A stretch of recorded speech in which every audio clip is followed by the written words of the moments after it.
I felt very stuck.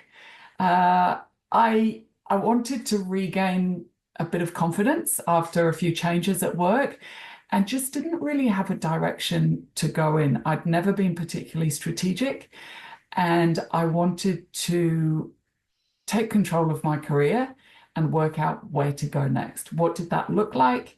And why, importantly. So I knew that when I made choices in the future, I was doing it backed up with some really solid thinking. I was really inspired by a lot of amazing women, but at the same time, I realized that whilst they were inspirational, we're all human. And I was being inspired by them, but realizing at the same time that they suffered the same insecurities that I did. They suffered the same challenges that I did. They had the same questions that I did. So that was really inspirational to me, just to see how these amazing women were also human. Stepping outside of the ordinary as well. So the course does exactly what it says on the tin.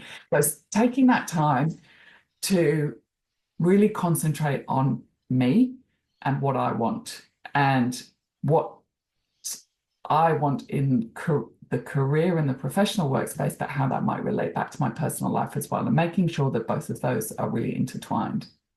I'm actually still in the same role that I was in when I did the course earlier this year, but I don't see that as a bad thing, because I'm now exploring, whilst I'm ready to move, I think, I'm exploring what that might look like and where I might go. And I see that I've got a lot more strategy around the decisions I'm making